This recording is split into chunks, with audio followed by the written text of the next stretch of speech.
मई 2025 में भक्तिवेदांत हॉस्पिटल में microwave ablation workshop का ये तीसरा पेशेंट है और ये आज सारे पेशेंट्स में अकेला मेल पेशेंट है।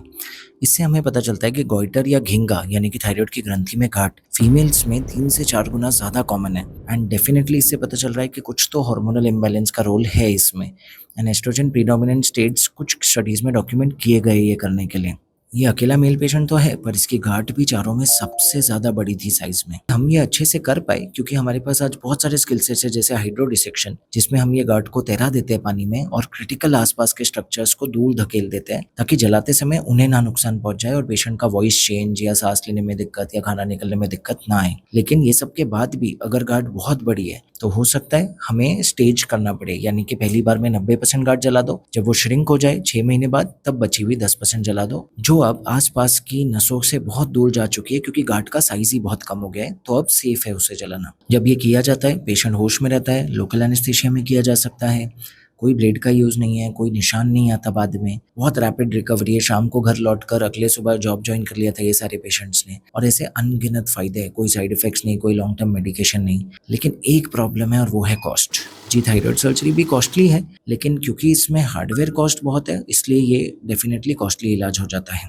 एवरेज इलाज एक जनरल वार्ड के हिसाब से भी 1,80,000 के ऊपर ही जाता है, और इसलिए कई पेशेंट्स जो ये अफोर्ड नहीं कर पाते हैं क्योंकि उनके पास मेडिक्लेम भी नहीं है और अभी तक ऐसा कैश फ्लो नहीं है कि वो इतना महंगा इलाज करवा पाए, उन पेशेंट्स के लिए हमने ऑर्गेनाइज किए कुछ वर्कशॉप्स। ये वर्कशॉप्स में यही इलाज जो 1,80,000 से 2 लाख का है ये 25,000 में हो जाता है, यानी कि 8 गुना कम कॉस्ट में, जिससे बहुत सारे पेशेंट्स बेनिफिट ले चुके हैं और बहुत सारे पेशेंट्स लेते आ रहे हैं, जैसे ये केस में हम दिखा रहे हैं। अब वर्कशॉप में क्यों कॉस्ट इतना कम हो जाता है? क्योंकि कंपनी हार्डवेयर जो मेन कॉस्ट है ऑलमोस्ट 1 लाख का तो एंटीना ही आता है, वो फ्री ऑफ कॉस्ट दे देती है, क्योंकि 10 डॉक्टर्स आके वर्कशॉप में हमें देख रहे हैं ये ऑपरेशन करते हुए, वो सीख रहे हैं। हो सकता है आगे जाके वो भी अपने शहर में ये केसेस करें तो कंपनी को बाद में प्रॉफिट हो जाएगा। अगेन, जिन पेशेंट्स को लगता है कि वर्कशॉप में क्या पता उतनी बारीकी से काम किया जाएगा, मैं आपको सेल्फ एक्सपीरियंस से बता सकता हूँ, अगर डॉक्टर एथिकल या पेशेंट सेंट्रिक है तो वर्कशॉप में और बारीकी से करना पड़ता है, क्योंकि 10 से 30 डॉक्टर्स दूसरे शहरों से आए हैं। इनमें से कुछ डॉक्टर्स बहुत सीनियर है आपके फ्रेटर्निटी के, आपके स्पेशलिटी के।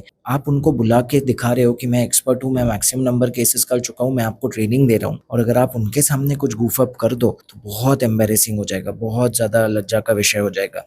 इसलिए वर्कशॉप्स में कभी कभी बहुत बारीकी से, नॉर्मल से भी ज़्यादा बारीकी से काम होता है, क्योंकि 30 एक्सपीरियंस लोग आपको देख रहे हैं, सेम स्पेशलिटी के डॉक्टर्स, तो उनको आप उल्लू नहीं बना सकते। लेकिन ओवरऑल ये वीडियो और ये प्रोसीजर मैं आपको इसलिए दिखा रहा हूँ ताकि मैं आपको 3-4 टिप्स दे पाऊँ। सबसे पहला, प्लीज़ अगर मेडिक्लेम नहीं निकाला है तो आज ही मेडिक्लेम निकाल लो, ताकि 2 साल में लॉक इन पीरियड खत्म हो जाए और आप ये सेम प्रोसीजर्स प्राइवेट हॉस्पिटल में फ्री ऑफ कॉस्ट करवा पाओ। सेकंड, अगर गोइटर या घिंगा है, इंटरवेंशनल रेडियोलॉजिस्ट से जरूर मिलो। ऑफकोर्स एक ऐसा सेंटर चूज करो जो हाई वॉल्यूम एक्सपीरियंस सेंटर है, ताकि रिजल्ट्स बेटर हो, एक सेशन में ट्रीटमेंट हो पाए या कम से कम सेशंस में, और साइड इफेक्ट्स ना हो। थर्ड, वर्कशॉप्स में वॉलंटियर करने से हमेशा कतराने की जरूरत नहीं है, कभी कभी इसमें फायदा एंड डेफिनेटली मॉनेटरीली तो बहुत ज्यादा फायदा होगा।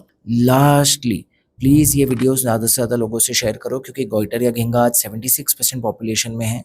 छोटे साइज के, ऐसा नहीं कह रहा हूँ सबको ट्रीटमेंट की जरूरत है, लेकिन उनमें से बहुतों को है जो मफलर्स, टर्टल नेक पहन के हमेशा अपना गर्दन छुपा रहे। उनके लिए शायद ये वीडियो बहुत ज्यादा ब्लेसिंग का काम आए, आपका एक सोशल करेंसी बढ़े अपने सर्कल में, क्योंकि वो जानेंगे कि आपने उनकी हेल्प की। थैंक यू एंड सुरक्षित रहे, सशक्त रहे।